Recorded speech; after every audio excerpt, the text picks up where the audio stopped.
Hey everyone, welcome back to the channel. In today's video we are going to do some intermediate level Numpy exercises, and so let's start it. So number 34, here the question is how to get all the dates corresponding to the months of July 24. So if we run the cell, it gives us all the dates of July 24 as an array. Here np.arrange creates an array and date time 64 third bracket D.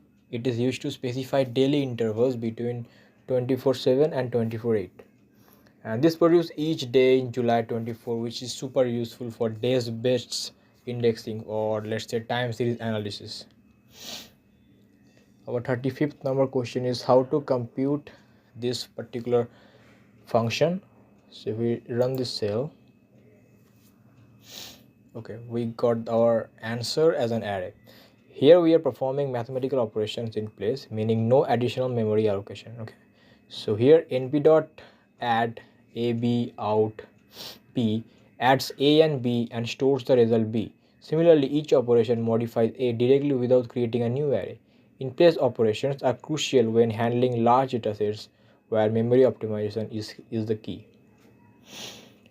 Then the 36, extract the integer part of a random array of positive numbers using 4 different methods.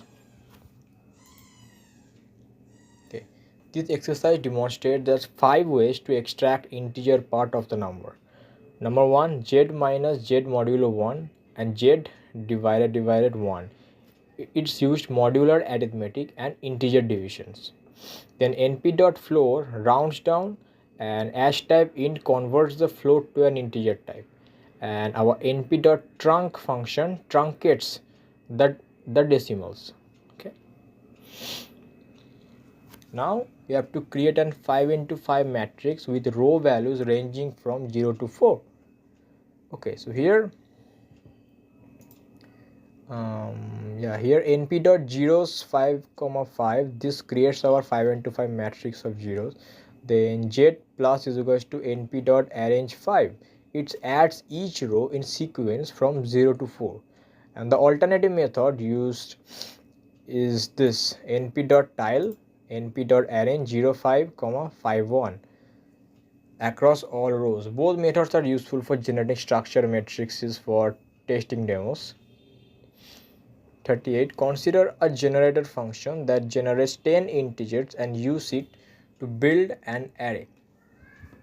If we run this cell, okay, we got 0 1 2 3 4 5 up to 9. Here generate is a function generator that yields value from 0 to 9, as we have given 10 into the range, and np.formeter converts the generator output into an array. And this method is pretty memory efficient, and especially when processing a large amount of data stream. Then 39, create a vector of size 10 with values ranging from 0 to 1, both excluded. Okay, after running the cell we got our answer. Here np.linespace creates 11 equally spaced values from 0 to 1 by this hyperparameter. Then endpoint is equals to false. This excludes the last value 1, and 1 is to null excludes the first. This is useful when normalizing data between specific bounds without including the edges actually. Then to create a random vector of size 10 and sort it, we'll use np.random.random of 10. Then simply we'll use our sort function and we'll print it. Then how to sum a small array faster than np.sum. Here np.arrange,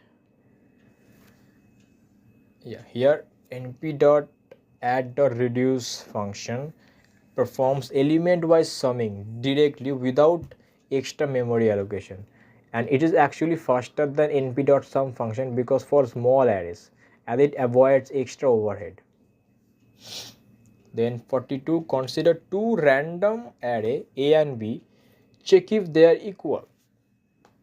Okay, so here we first will create two array with the help of np.random random integer within 0 to 5, and again with 0 5 where 2 is our step, using tolerance for comparison.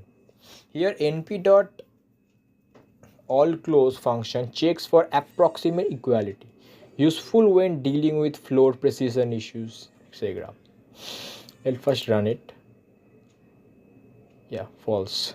Then our second method would be where np.array underscore equal function checks for exact equality, which is not. So actually the answer will be false.